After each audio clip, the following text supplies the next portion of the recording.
నమస్కారం. సుఖీభవకు స్వాగతం. ఈరోజు సుఖీభవలో కోవిడ్తో జుట్టుకు ఎసరు, కొలెస్ట్రాల్ కథేంటి, నిద్ర కొంచెం, శ్వాస కష్టం, బొంగురు గొంతుతో బాధపడుతున్నారా, ఇంకా హెల్త్ టిప్. కరోనా వైరస్ మన కేశ సంపదకు ఎసరు పెడుతోంది. వైరస్ బారిన పడి కోలుకున్న తర్వాత చాలామందికి జుట్టు రాలిపోవడం అనేది ఒక పెద్ద సమస్యగా మారుతోంది. అయితే ఇదేమంత తీవ్రంగా తీసుకోవాల్సిన విషయం కాదని, జుట్టు సంరక్షణ విషయంలో కొన్ని ప్రత్యేక జాగ్రత్తలు తీసుకుంటే సరిపోతుందని చెప్తున్నారు డాక్టర్లు. కోవిడ్ తర్వాత కేశ సంపదను కోల్పోవడం గురించిన పూర్తి వివరాల్ని ఇప్పుడు తెలుసుకుందాం.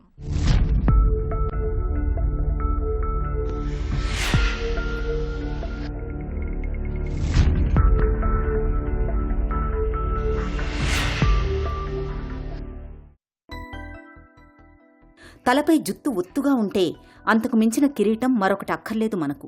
స్నానం చేస్తున్నప్పుడో, తలను దువ్వుకుంటున్నప్పుడో వెంట్రుకలు కుచ్చులుగా రాలి కిందకు పడిపోతుంటే ప్రాణం పోతున్నంత బాధగా అనిపిస్తుంటుంది. నిజానికి జుత్తు ఎంత ఒత్తుగా ఉన్నప్పటికీ రోజుకు కనీసం 100 వెంట్రుకల వరకు రాలిపోతుంటాయి. అలా జరగడం సహజమైన ప్రక్రియ కూడా. రోజుకు 100కు మించి వెంట్రుకలు రాలిపోతున్నప్పుడే మనం కంగారు పడాలి. సాధారణంగా రక్తహీనత, థైరాయిడ్ లోపాలు, దీర్ఘకాలిక జబ్బులు, ఇన్ఫెక్షన్లతో బాధపడుతున్నప్పుడు, కాలుష్యానికి గురవుతున్నప్పుడు, బిడ్డకు పాలిస్తున్న కాలంలో వెంట్రుకలు ఎక్కువగా రాలిపోవడం, జుట్టు పల్చబడ్డం మామూలే. అయితే ఈ మధ్యకాలంలో కరోనాతో బాధపడి కోలుకున్న వారిలోనూ కేశ సంపద తరిగిపోతున్నట్లు, హెయిర్ ఫాల్ అనేది సమస్యగా మారినట్లు చెబుతున్నారు నిపుణులు. అసలు ఈ హెయిర్ ఫాల్ అంటే ఏంటి?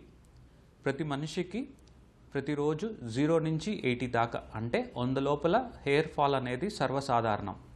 ఇది తలస్నానం చేసేటప్పుడు, ఆయిల్ పెట్టుకునేటప్పుడు, తల దువ్వేటప్పుడు చేతికి వస్తుంటాయి.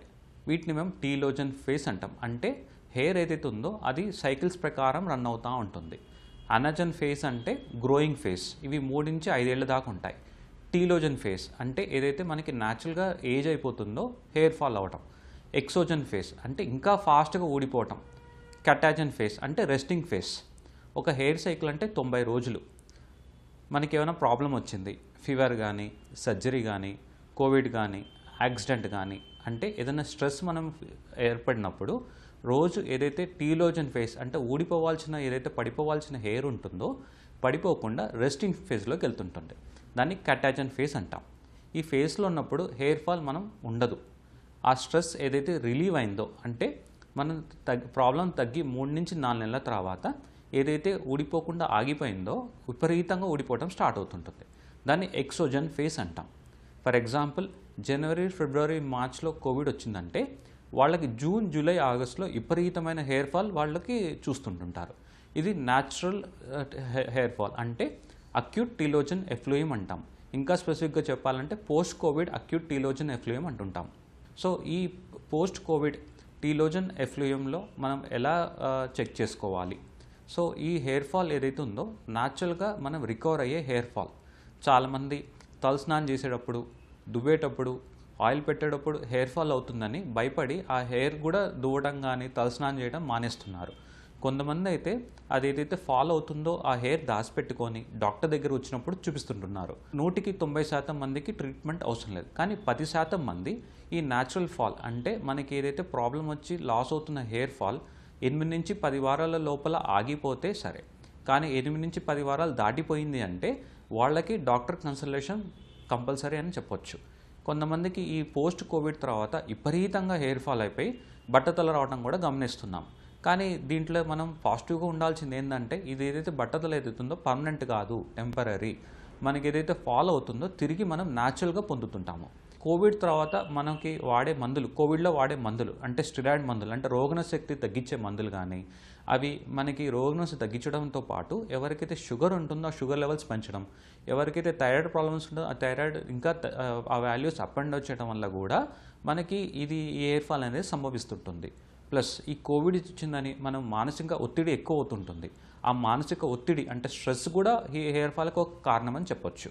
సో ఈ కోవిడ్ హెయిర్ ఫాల్ ఉన్నవాళ్ళు దగ్గరున్న కంపల్సరీ డర్మటాలజిస్ట్ కన్సల్ట్ అవ్వగలిగితే హెయిర్ పుల్ టెస్ట్ అంటే ఇట్లా మామూలుగా ఒక 2-3 ఎంట్రికలు ఇట్లా పట్టుకొని మెల్లగా డ్రాగ్ చేస్తారు. అవి ఎక్కువగా ఊడిపోతే దాన్ని మనం టీలోజన్ ఫేస్లో ఉందని చెప్తుంటారు. దీన్ని హెయిర్ పుల్ టెస్ట్ అంటారు. ఈ టెస్ట్ చేసిన తర్వాత టీలోజన్ ఫేస్ ఉందని గమనిస్తే నెయిల్స్ ఎగ్జామిన్ చేసి స్కిన్ ఎగ్జామిన్ చేసి డాక్టర్ గారు మీకు సీరం ఫెరిటిన్ అంటే హీమోగ్లోబిన్ కాన్సన్ట్రేషన్, ఐరన్ కాన్సన్ట్రేషన్ బ్లడ్లో ఎంత ఉంది, thyroid levels, liver function test, బ్లడ్లో షుగర్ లెవెల్స్, ఇంకా విటమిన్ డి లెవెల్స్ చెక్ చేసుకొని దానికి సంబంధించిన బ్లడ్ టెస్ట్ అవసరమైతే సజెస్ట్ చేస్తుంటారు. కోవిడ్ కూడా మిగతా జబ్బులు, ఇన్ఫెక్షన్ల వంటిదే. కోవిడ్కు చిక్కినప్పుడు వైరస్ కారణంగా మన ఒంట్లో చాలా మార్పులే చోటు చేసుకుంటాయి. ఈ కరోనాను జయించే క్రమంలో మనం తీసుకునే ఆహారం, కోవిడ్ అనంతర ఆహారపు అలవాట్లలో మనం చేసుకున్న మార్పులు ఇవన్నీ మన కేశ సంపదపై ప్రభావం చూపుతాయి. ఈ కరోనా సమయంలో మనం అనుభవించే ఒత్తిడి, ఆతృత, ఆందోళన, ఉన్నట్టుండి హార్మోన్లలో జరిగే మార్పులు, వైరస్ నుంచి బయటపడిన తర్వాత మన ఒంట్లో తలెత్తే ప్రతిచర్యల కారణంగా తాత్కాలికంగా తల వెంట్రుకలు రాలిపోతుంటాయి. టీలిజిన్, ఎఫ్లూజియం కారణంగా ఈ సమస్య తలెత్తుతుంది. కోవిడ్ సమయంలో జ్వరం, ఇతర లక్షణాలను ఎదుర్కొన్న తర్వాత శరీరం స్పందించే తీరు వల్లే ఈ సమస్య ఉత్పన్నమవుతుంది. ఓ వ్యక్తి సాధారణంగా రోజుకు 100 వరకు వెంట్రుకల్ని కోల్పోతాడు. టీలిజిన్, ఎఫ్లూజియం కారణంగా ఇది రోజుకు 300 నుంచి 400కు పెరుగుతుందని చెబుతున్నారు డాక్టర్లు. హెయిర్ ఎంత కాంప్లెక్స్ ఆర్గాన్ అంటే దానికి 30 ఆడ్ విటమిన్స్ కావాలి. పలానా ఫుడ్ తీసుకోవాలి, పలానా ఫుడ్ తీసుకోవద్దు, పలానా ప్రిఫర్ చేయాలి అంటూ ఏమీ లేదు. సో న్యాచురల్గా ఫ్రూట్స్, వెజిటబుల్స్ ఏవైతే ఉన్నాయో అవి ప్రిఫర్ చేస్తూ ఇలా న్యాచురల్ ఫుడ్తో పాటు ఆ సీరమ్స్తో పాటు ఆ హెయిర్కి సంబంధించిన డాక్టర్ విటమిన్స్ సజెస్ట్ చేస్తుంటారు. ఒకవేళ విటమిన్ డి చాలా తక్కువ ఉంటే విటమిన్ డి కూడా అడ్వైస్ చేస్తుంటారు. అలానే ఏమన్నా ఐరన్ డెఫిషియన్సీ ఉంటే ఐరన్ సిరప్స్ కానీ, దానికి సపోర్టింగ్ కెఫిన్ షాంపూస్ ఉంటాయి. అంటే హెయిర్ ఫాల్ కంట్రోల్ చేసే షాంపూస్ కూడా ఉంటాయి. ఇవి అన్నీ ఒకదానికి ఒకటి హెల్ప్ చేసుకుంటూ హెయిర్ ఫాల్ కంట్రోల్ అవ్వడం స్టార్ట్ అవుతుంటుంది. సో ఈ ప్రిస్క్రిప్షన్ స్టార్ట్ చేసిన 3 నుంచి 4 వారాలు దాటిన తర్వాత కూడా హెయిర్ ఫాల్ ఒకవేళ కంటిన్యూ అవుతుందనిపిస్తే సో మందులు మనకి చేంజ్ చేసుకోకుండా పీఆర్పీ సెషన్స్ అంటే ప్లేట్లెట్ రిచ్ ప్లాస్మా థెరపీ అనే సెషన్స్ అందుబాటులో ఉన్నాయి. పీఆర్పీ అంటే మన బ్లడ్లో ఏదైతే మన ప్లేట్లెట్స్ ఉంటాయో వాటిలో పుష్కలంగా గ్రోత్ ఫ్యాక్టర్స్ ఉంటాయి. ఆ ప్లేట్లెట్స్ మనం ఎక్స్ట్రాక్ట్ చేసి ఏదైతే కుదుళ్ళకు ఉంటుందో వాటికి రూట్స్కి ఇచ్చేస్తుంటుంటారు. ఈ PRP sessions compulsory trained dermatologist దగ్గరే తీసుకోవాలి. చాలామందికి 1-2-3 సెషన్స్లో హెయిర్ ఫాల్ కంట్రోల్ అవ్వడం స్టార్ట్ అవుతుంటుంది.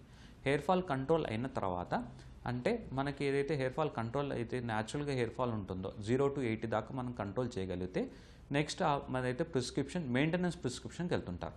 అంటే హెయిర్ ఫాల్ ఆగిన తర్వాత దాన్ని థిక్ చేసే పద్ధతులు, దాంట్లో మినాక్సిల్ అని, ఫినాస్టెడ్ అని, తర్వాత జుట్రాస్టెడ్ అని కొన్ని రకాలమైన మందులు ఉన్నాయి. సో మన స్కాల్ప్ బట్టి డాక్టర్ గారు మనకి ఆ మినాక్సిల్ కానీ, జెల్ కానీ, దాంతో సపోర్టింగ్ షాంపూస్ అడ్వైస్ చేస్తుంటారు. ఇవి మనం స్టార్ట్ చేసుకొని నుంచి 6 నుంచి 9 నెలలు వాడుకోవడం వల్ల ఏదైతే హెయిర్ ఫాల్ ఆగిపోయిందో ఒత్తుగా స్టార్ట్ అయ్యి థిక్ అవడం స్టార్ట్ అవుతుంటుంది. సో ఈ post COVID traumatic hair loss ఏం కంక్లూడ్ చేయొచ్చు అంటే ఈ చాలామందికి 100% మందికి నెలన్నర లోపల ఎటువంటి ట్రీట్మెంట్ లేకుండానే న్యాచురల్ హెల్దీ డైట్తో పాటు లైఫ్ స్టైల్ అంటే మనం ఏదైతే తలస్నానం చేస్తుంటామో అది బోర్ వాటర్ వాడకుండా మన మున్సిపల్ వాటర్ అంటే drinking water is best water అని చెప్పొచ్చు.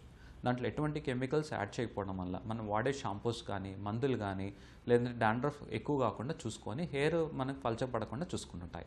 అలానే పొల్యూషన్, స్మోకింగ్, ఆల్కహాల్ ఇవేమైనా ఉంటే దూరం ఉండటం, ఎక్కువగా నైట్ డిన్నర్స్ చేయకపోవటం అంటే ఇవన్నీ లైఫ్ స్టైల్ పద్ధతులు. డైట్, లైఫ్ స్టైల్ పద్ధతులతోటి పోస్ట్ కరోనా టీలోజన్ ఎఫ్లూయం అంటే కరోనా వచ్చిన తర్వాత పోయే హెయిర్ ఫాల్ న్యాచురల్గా రికవర్ అవుతుంటుంది. అట్లాంటి ఫాల్ 3 నుంచి 4 వారాలు దాటిందంటే డర్మటాలజిస్ట్ ఒపీనియన్ తీసుకోవాల్సి వస్తుంటుంది. అట్లాంటి ఫాల్ మందులు వాడినప్పుడు కూడా కంటిన్యూ అవుతుందంటే పీఆర్పీ పద్ధతులు తీసుకోవడం మంచిది. సో ఈ కోవిడ్ హెయిర్ లాస్ ఎలా ఉంటుందంటే ఎటువంటి ఈ హెయిర్ లాస్కి మానసిక ఒత్తిడి లోన్గా అవ్వకూడదు. అది కూడా ఒక రీజన్ యాడ్ అయ్యి హెయిర్ ఫాల్కి దారితీస్తుంటుంది. So post Covid hair loss natural hair loss, ఎటువంటి ట్రీట్మెంట్ లేకుండానే హెయిర్ రికవర్ అయ్యే ప్రాబ్లం. కోవిడ్ నుంచి కోలుకున్న తర్వాత జుత్తు ఊడిపోవడం అనేది తాత్కాలికమే. ఈ పరిస్థితి నుంచి బయటపడాలంటే కోవిడ్ నుంచి కోలుకున్న తర్వాత పౌష్టికాహారం తీసుకోవాలి. ముఖ్యంగా విటమిన్లు, ఐరన్ వంటివి పుష్కలంగా లభించే పదార్థాలు ఆహారంలో ఉండేలా జాగ్రత్తలు తీసుకోవాలి. 5 నుంచి 6 వారాల పాటు సమతులాహారం తీసుకున్నా వెంట్రుకలు రాలడం తగ్గకపోతే అప్పుడు వైద్యుల్ని సంప్రదించడం మేలు. జబ్బు పడ్డప్పుడు, ఇన్ఫెక్షన్లతో బాధపడుతున్నప్పుడు జుట్టు రాలిపోవడం సహజమే. కోవిడ్ కూడా ఒక ఇన్ఫెక్షనే కాబట్టి వైరస్ నుంచి కోలుకున్న తర్వాత జుట్టు పలచబడడం చాలా సాధారణమైన విషయం. అయితే జుట్టు రాలడం అనేది మరీ తీవ్రంగా ఉన్నప్పుడు తగిన వైద్యం తీసుకోవడం అన్ని విధాల మేలు. నిక్షేపంగా ఉన్న మనిషి గుండెపోటుతో కుప్పకూలిపోయాడనే మాటలు మనకు తరచూ వినిపిస్తూ ఉంటాయి. గుండెకు రక్తాన్ని మోసుకెళ్లే రక్తనాళాల్లో కొలెస్ట్రాల్ గడ్డలుగా పేరుకుపోవడం వల్ల మనకు గుండెపోటు మొదలుకొని పక్షవాతం వరకు అనేక విపత్తులు వచ్చి పడతాయని చెప్తారు డాక్టర్లు. అసలేమిటి కొలెస్ట్రాల్ కథ? కొలెస్ట్రాల్ ఎందుకు ప్రమాదకరం? కొలెస్ట్రాల్ను ఎలా అదుపులో ఉంచుకోవాలి? ఏం తినాలి, ఏం తినకూడదు? లిపిడ్ ప్రొఫైల్ పరీక్షలో ఏం తెలుస్తుంది? మొదలైన వివరాల గురించి ఇప్పుడు తెలుసుకుందాం.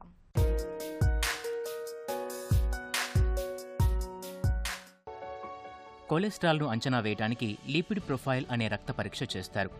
ఈ పరీక్షను ఖాళీ పొట్టతో ఉదయం పూట చేస్తారు. ఇందులో total cholesterol, HDL cholesterol, LDL cholesterol, triglycerides అనే 4 రకాల కొవ్వు పదార్థాలను అంచనా వేస్తారు. టోటల్ కొలెస్ట్రాల్, దీని విలువ 200కు మించి ఉండరాదు. ఈ విలువ పెరిగే కొద్దీ గుండెకు ప్రమాదం పెరిగినట్లే. వీలైనంత వరకు ఈ విలువ 150 కంటే తక్కువగా ఉంచుకునే ప్రయత్నం చేయాలి. ఎల్డిఎల్ కొలెస్ట్రాల్, దీని ముద్దు పేరు చెడు కొలెస్ట్రాల్. ఇది ఎంత తక్కువ ఉంటే అంత మంచిది. దీని విలువను 130 మిల్లీగ్రాములకు మించకుండా చూసుకోవాలి. ఈ విలువ ఎంత తగ్గితే అంత మంచిది. ట్రైగ్లిజరైడ్స్, దీని విలువ 150 మిల్లీగ్రాములకు మించి ఉండకూడదు. ఈ విలువ పెరిగే కొద్దీ ప్రమాదం పెరుగుతుంది. హెచ్డిఎల్ కొలెస్ట్రాల్, మనం పెంచుకోవాల్సిన కొలెస్ట్రాల్ ఇదే. దీని విలువ ఎంత ఎక్కువ ఉంటే అంత మంచిది. సాధారణంగా 40 కంటే ఎక్కువ ఉండాలి. 30 సంవత్సరాల వయసు పైబడిన ప్రతి వ్యక్తి 5 ఏళ్లకోసారి లిపిడ్ ప్రొఫైల్ రక్త పరీక్షను చేయించుకుని కొలెస్ట్రాల్ పరిస్థితి అంచనా వేసుకోవటం మంచిదని ప్రపంచంలోని అనేక ఆరోగ్య సంస్థలు సూచిస్తున్నాయి. మంచి గాఢ నిద్రలో ఉన్నప్పుడు ఏదైనా పీడకలొస్తే భయంతో వెంటనే లేచి కూర్చుంటాం. చెమటలు కక్కుకుంటూ ఊపిరి కోసం ఇబ్బంది పడతాం. అయితే పీడకలలేవి రాకపోయినా మనలో కొంతమందికి రాత్రిపూట నిద్రలో తరచూ ఇలాంటి ఇబ్బందులే ఎదురవుతూ ఉంటాయి. గాఢ నిద్రలో ఉన్నప్పుడు ఊపిరి సరిగా ఆడక ఉక్కిరి బిక్కిరై లేచి కూర్చుంటూ ఉంటారు. ఈ రకమైన పరిస్థితిని స్లీప్ యాప్నియాగా పిలుస్తారు డాక్టర్లు. స్లీప్ యాప్నియా మూలంగా కొంతమంది నిద్రలోనే ప్రాణాలు విడిచిన సంఘటనలు ఉన్నాయని చెప్తారు నిపుణులు. నిద్రలో శ్వాస కష్టాలని తెచ్చిపెట్టే స్లీప్ యాప్నియా గురించిన పూర్తి వివరాల్ని ఇప్పుడు తెలుసుకుందాం. స్లీప్ యాప్నియా అంటే నిద్దట్లో ఊపిరి ఆగిపోవడాన్ని ఆర్ గాలి వెళ్ళడం ఆగిపోవడాన్ని స్లీప్ యాప్నియా అని అంటాం. ఈ ఓవర్ వెయిట్ ఉన్నప్పుడు మన బ్రీదింగ్ ప్యాటర్న్ మొత్తం డిస్టర్బ్ అవుతుంది అనమాట. గాలి ఫ్లో అయ్యే ఒక ప్యాటర్న్, పర్టికులర్ ప్యాటర్న్ ఏదైతే ఉంటుందో అది డిస్టర్బ్ అవుతుంది. అప్పుడు ఆటోమేటిక్గా గురక వస్తుంది. గురకతో పాటు ఊపిరి కూడా పీల్చుకోవడం ఇబ్బంది అవుతుంది అనమాట. In extreme cases this can cause hyper tension, next right heart failure వచ్చే అవకాశాలు కూడా ఉంటాయి అన్నమాట. Apnoea are hypopnoea index 5 to 15 ఉంటే దట్ ఈస్ మైల్డ్. వీళ్ళకి usually life style modifications and staying away from substance abuses including alcohol, regular exercising, sleep position మార్చుకోవడం, ఇలాంటివి చేసుకుంటే సరిపోతుంది. వేరాజ్ 15 to 30 ఉన్నప్పుడు they have to pay lot of attention to their over weight and ఎంత సివియర్గా symptoms ఉన్నాయి అనబడే దాన్ని బట్టి. అండ్ మోర్ దాన్ 30 ఉంటే మాత్రం సివియర్ అబ్స్ట్రక్టివ్ స్లీప్ యాప్నియా ఉన్నట్టు. యూజువల్లీ వాళ్ళకి అయితే మెడికల్గా లేకపోతే సర్జికల్గా ట్రీట్మెంట్ తీసుకోవాల్సి ఉంటుంది. కొన్నిసార్లు దే మే నాట్ అంటే be fit for the surgery. అలాంటప్పుడు సిప్యాప్ అంటాం అనమాట. ఈ సిప్యాప్ మెషిన్ని మొహానికి తగిలించుకొని మన ఎయిర్ వేస్ కొలాప్స్ అయిపోకుండా మెషిన్ చూస్తుంటుంది. ఆ మెషిన్ కరెక్ట్గా పనిచేస్తున్నప్పుడు ఇంకా ఊపిరి ఆగిపోవడం అనబడే సమస్య ఉండదు కాబట్టి ప్రాబ్లం లేకుండా ఉంటుంది. నిద్రలో శ్వాస ఇబ్బందుల్ని తెచ్చిపెట్టే స్లీప్ యాప్నియా సమస్యకు మూల కారణాన్ని గుర్తించి దానికి చికిత్స చేయడం కీలకం. గురక, కొండనాలుక మూలంగా శ్వాసకు ఇబ్బంది కలుగుతున్నప్పుడు వెంటనే చికిత్స చేయడం ద్వారా స్లీప్ యాప్నియా సమస్య నుంచి చాలా వరకు బయటపడొచ్చు. జలుబు చేసినప్పుడు గొంతులో కాస్త అసౌకర్యంగా ఉండటం, గొంతు బొంగురు పోవడం మామూలే. అయితే జలుబు బాధలు లేకపోయినా కొంతమందికి బొంగురు గొంతు సమస్యగా ఉంటుంది. మరికొంతమంది మాటలో స్పష్టత లేక బాధపడుతూ ఉంటారు. ఇక టీనేజ్ దాటుతున్న కొంతమంది అబ్బాయిలకు గొంతు పీలగా, అమ్మాయి గొంతులాగా ఉంటుంది. అమ్మాయిల్లోనూ కొంతమందికి అబ్బాయిల మాదిరిగా గొంతుంటుంది. ఈ రకమైన స్వర సమస్యలకు ఇవాళ ఆధునిక వైద్యంలో చక్కటి చికిత్సలు అందుబాటులో ఉన్నాయి. స్వర సమస్యలకు కారణాలు, పరిష్కార మార్గాల గురించి డాక్టర్ని అడిగి ఇప్పుడు తెలుసుకుందాం.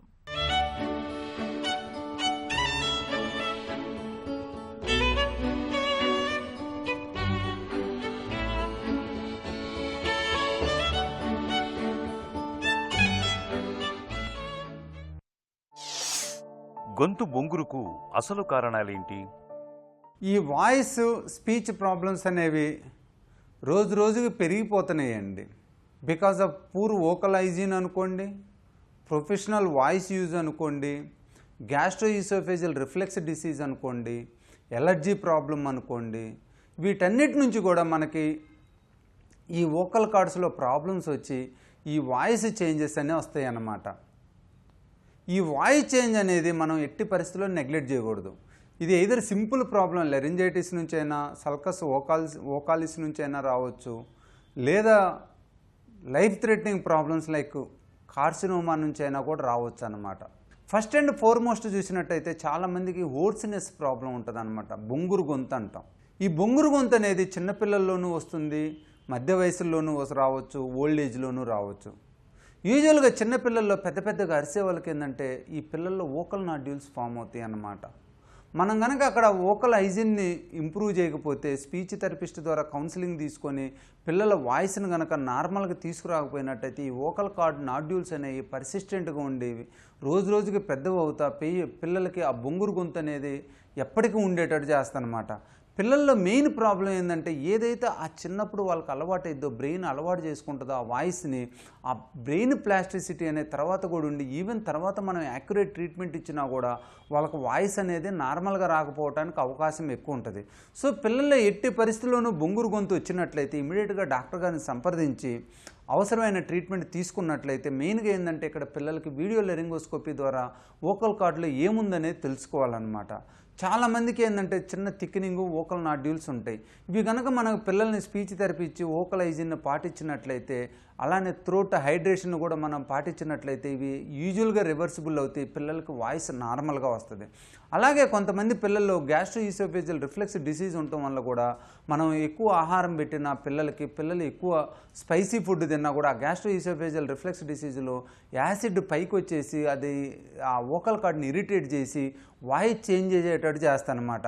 దాన్ని కూడా రిఫ్లెక్స్ డిసీజ్ని మనం ఇనిషియల్గా కంట్రోల్ చేసుకోపోయినట్లయితే పర్సిస్టెంట్గా ఆ వోకల్ కార్డ్ ఎడిమా, కంజెషను, లెరింజైటిస్ ఉండి వాయిస్ పర్మనెంట్గా చేంజ్ అయ్యే అవకాశం ఉంటుందన్నమాట.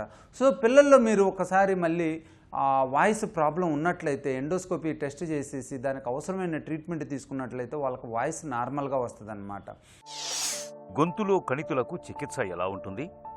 మెయిన్గా మధ్య వయసులో ఈ ప్రాబ్లం చాలా ఎక్కువ ఉంటుందండి.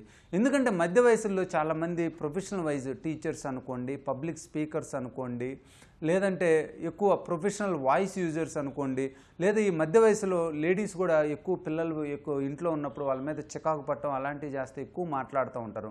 వీళ్ళల్లో ఈ వోకల్ నాడ్యూలు, వోకల్ పాలిప్స్ వచ్చే అవకాశం చాలా ఎక్కువ ఉంటుందండి. వీళ్ళు కనుక ఏమాత్రం గొంతు బొంగురు వచ్చినట్లయితే ఇమీడియట్గా డాక్టర్ గారిని సంప్రదించి స్ట్రోబోస్కోపీ విధానం ద్వారా మనం వోకల్ కార్డ్ని ఎగ్జామినేషన్ చేసుకున్నట్లయితే ఈవెన్ మైనర్ ప్రాబ్లమ్స్ కూడా మనకు తెలుస్తాయి అన్నమాట. మైనర్ మ్యూకోజల్ థిక్నింగ్ ఉన్నట్లయితే దాన్ని మనం స్పీచ్ థెరపీ తీసుకొని ఇమీడియట్గా దాన్ని కరెక్ట్ చేసుకోవచ్చు.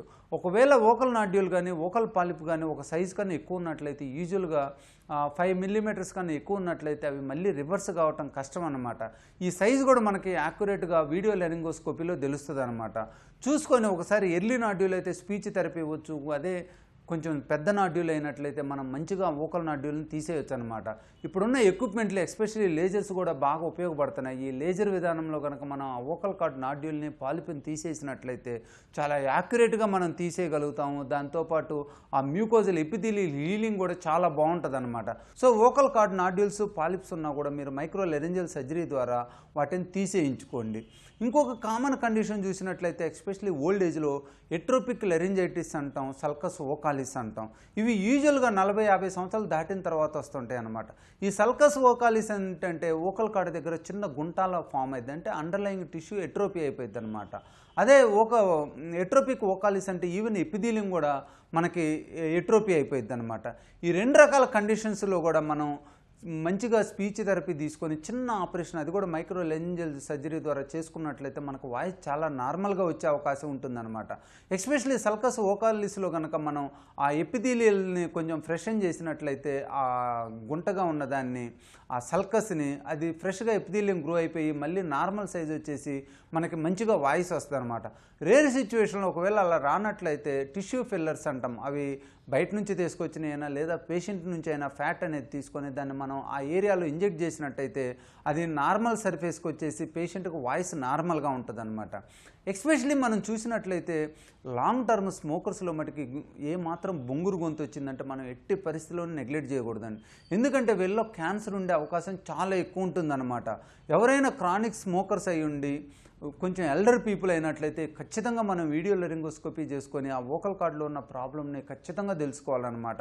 చాలామందిలో ఏమవుతుందంటే వైట్ ప్యాచెస్గా కానీ రెడ్ కలరిష్ ఎక్సోఫైటిక్ గ్రోత్గా కానీ ఉంటుందన్నమాట. ఆ వీడియో లారింగోస్కోపీలో అలాంటిది ఉన్నట్లయితే మనం ఆ గ్రోత్ని లేజర్ ద్వారా తీసేసి టెస్ట్ చేసుకోవాలి. ఒకవేళ కార్సినోమా ఉన్నట్టయితే ఎర్లీ స్టేజ్లో కనుక మనం ఆ క్యాన్సర్ని తీసేసినట్లయితే అన్ని మార్జిన్స్ కూడా ఫ్రీగా ఉంటాయి. ఫర్దర్ వాళ్ళకి రేడియోథెరపీ, కీమోథెరపీ కూడా అవసరం ఉండదు. అలానే వాయిస్ కూడా ఆల్మోస్ట్ నార్మల్ స్టేజ్కి వచ్చే అవకాశం ఉంటుందన్నమాట. ఎస్పెషల్లీ స్మోకర్స్ మటుకి ఏమాత్రం గొంతు బొంగురు ఉన్నా కూడా ఇమీడియట్గా డాక్టర్ గారిని సంప్రదించి వీడియో లారింగోస్కోపీ విధానం ద్వారా చెక్ చేయించుకొని దానికి అవసరమైన ట్రీట్మెంట్ తీసుకోండి. ఆధునిక చికిత్సల సాయంతో బొంగురు గొంతు స్వరంలో తేడాల్ని ఎలా సరిచేస్తారో తెలుసుకున్నాం కదా. ఒక చిన్న చిట్కా మీకోసం. ఆకలి లేకపోవడం, తిన్నది సహించకపోవడం, అజీర్తి సమస్యలతో బాధపడుతున్నప్పుడు మిరియాల పొడిలో కాస్త నెయ్యిని కలిపి అన్నం మొదటి ముద్దతో తినడాన్ని అలవాటు చేసుకోండి. ఆకలి మందం తగ్గుతుంది, పొట్టలో సమస్యల నుంచి ఉపశమనం లభిస్తుంది. సుఖీభవ కార్యక్రమానికి సంబంధించిన మీ విలువైన సూచనలు, సలహాల్ని వెంటనే మాకు రాయండి.